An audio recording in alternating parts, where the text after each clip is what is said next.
or have on your stream is just because he's just like, I'm here now, let's play. And then he plays his game, and first of all, he plays an immaculate game. Yeah. Fantastic. I got to commentate that whole set that 6WX alluded to, the 10-game grand finals between Hyuga and 6WX. So Hyuga, therefore, is very well versed in this matchup. And by the way, he won that weekly. Right.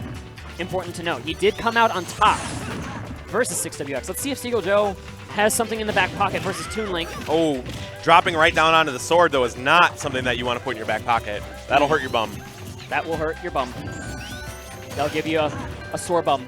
Now, Sturm, I mean, so you commentated this exact matchup, not necessarily these two players. And I commentated again and then again. Yeah, so, like, you clearly know what is the components that makes this up. Now, 6WX and Seagull Joe, obviously, slightly different play styles as Sonic, but what can we expect as we go forward into this matchup? A lot of projectiles on one side and trying to find his way through the projectiles on the other. That's not the stock, though. Very close. Bombs do particularly well versus Spin Dash. We're going to see that there. And now, it's going to lead to, it's going to open up like a world of opportunity here for Hyuga. His bomb and his bomb play and his item play are like the crux of his game. Now, we saw, excuse me, Hyuga has made a trip to the Midwest before. Was it just Mayhem 1? Midwest Mayhem 1, so he actually makes his triumphant return here at Midwest Mayhem 4. But when he was there, he was taken out by Tyroy early. And then they played Tyroy in this tournament and beat him. Yeah, and so clearly Hyuga has not been sitting on his laurels after beating Nairo. Oh no, he's much improved. Yeah, his item play has been supremely improved. Him finding kills like that has been amazing. Hyuga has been playing on another level as of late. Oh yes, he made top 8 at CEO in an impressive fashion. I think that he's certainly a top 15 player in the world at this point. Yeah, absolutely. And, I mean, Seagull Joe, even though a lot of people consider him not to be even a top 50 player, has shown today that he deserves to be up with all of those names. Yeah, don't sleep on Seagull Joe. He's made a certainly powerful performance today, even if his run ends soon. But he has this opportunity here. I mean, he's got at least this set and another set. Like, I mean, Seagull Joe's one of the smarter players. He played Brawl for quite a long time. And obviously, I mean, he played PM for a decent time. And, you know, because of that, he's got a lot of Smash time built up. So, you know, having that mental strength is going to be good because you're going to know kind of what adjustments to make, you know, recognize what you're doing wrong. And so, yeah, I foresee a long set here. Back throw, not going to do it. And there's a forward air, though. And that will do it. Stock. Look at how, the thing is, Hyuga just puts on so much subtle pressure. He just... I don't know, I wouldn't call bombs to your face subtle. See, when you describe how Toon Link works, though, to like anyone who just casually plays Smash Bros., if you describe how Toon Link works, you're just like, oh, he's got bombs, he's got boomerangs. But, like, everything leads to a sword that kills you. Yeah. Everything always. And Toon Link might have the most kill confirms out of any single character in the cast. Toon Link drinks his milk too, and those fairs, those bears, and those up airs are so strong. And bombs lead into all of them. And then another quick point I need to mention, I mentioned on Wednesday, is Toon Link is maybe one of the strongest benefactors of the rage mechanic. Right. Because bombs are not affected by rage, and forward air is. Oh, forward air is affected by rage. You're going to see that kill in bombs have the set knockback, like that is not affected by rage, as Sir mentioned. And because of that, it means that no matter how much damage that he has, he's always never worried, you know, he's like, oh, this is still going to work, even though I'm very hurt. It doesn't matter, because I'm going to end your life right now. His confirms work for an absurdly long time. Yeah. Like 200 and some %, like 250, I think, is like when they kind of cut off. Yeah, that up air, you're seeing him go for these up air frame traps. The move actually frame traps with itself. Yeah. Which is, like, Rosalina has that. Not many other characters have that in this game, a move that frame traps by itself.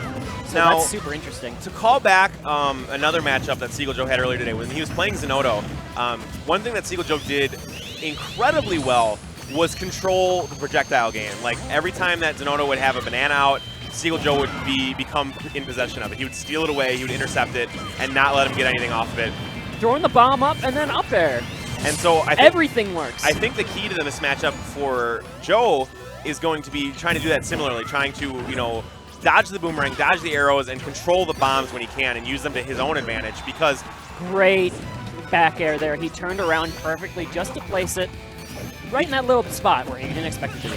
Because just like you know, Toon Link not affected by rage. Obviously, if Sonic uses the bomb, you can see bombs to like back airs and stuff from Sonic. So if he can get a couple of bombs in his hand, this could turn it around.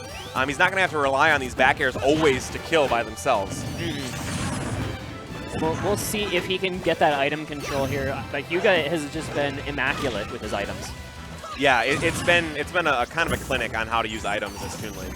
Seagull's looking pretty fresh here on this second stock though. Yeah, and that again, that's because I think that Seagull hasn't let Hyuga pull out as many items. Like he's been staying on top of him, preventing and punishing bomb pulls. But now he's got the stage, and he's gonna be able to throw all his projectiles wherever he wants them. Oh, and he reads that jump get up into the bomb, and Seagull off stage again. Look at that! He throws out the boomerang, he throws out the arrow, and then he Z-drops the bomb. How do you deal with that? That's so much coming your way when you're trying to get back onto the stage. Forward air falling. The bomb's gonna explode though and save him. Yes, that's another thing. That goes back to Brawl, and I'm sure Melee, although playing Link in Melee is hilarious. The bomb will reset your up B, and it improves an already pretty fantastic recovery from Link. Yeah, the floatiness of Toon Link leads him to be able to recover from quite a distance. Now, when it comes down to these last stock, last hit situations... that might do it. That's what I was about to say, is that just the abundance of kill confirms Toon Link has that Sonic just does not, means that when it comes down to last stock, like the last hit like that, Seagull Joe and all Sonics can struggle. Yeah, Hyuga, like... So, like, think of Sonic. Like, when you get to a high percent, like, his kill confirms, you know, either a hard read or, like, spin dash to, like, neutral air, maybe a back air off of a read. But with Hyuga's Toon Link, he has a plethora of options. Yeah. Back, ahead of him, behind him, above him, below. I mean, he has so many ways that he can attack a problem, and the problem being how to kill, that, you know, it's like having all of the answers, like looking in the back of the book for the answers back in high school. Like, he's like, I know it doesn't matter how many, you know, things you try and stop, I always have another one. It's literally throwing everything but the kitchen sink. The character. Yeah, that's basically it. And one thing I like about the kitchen sink reference too is that like the kitchen sink is what? I am legit speechless from that. He was going for like a crazy bomb setup, like Seagull Joe caught the bomb, right? And then he was trying to throw the bomb down and then get his own up air out of it, but then like Hyuga just found his way out of it and just poked him right off the top. Insanity. That was, and it was all predicated off of Seagull Joe not being able to deal with the bomb pressure like he was in Game 1. Like, Game 1, he did a lot better job dealing with the bombs, and so far, Hyuga has just been throwing off, like, artillery at him. Yeah, look at this. This is no good for glory spammer Link. No, okay. Except at the highest level. Yeah. One thing I do like that Seagull Joe is doing is that he's keeping his distance until he finds a way in, and then once he's in, he's trying to stay in as long as he possibly can. And I mean, another thing that's just really unfortunate here is that, you know, obviously Hyuga has that experience versus 6WX from this weekly, but to get to the nitty-gritty on that, he knows all like the tech chase opportunities that Seagull's going to go for, and he knows how to get out of them already.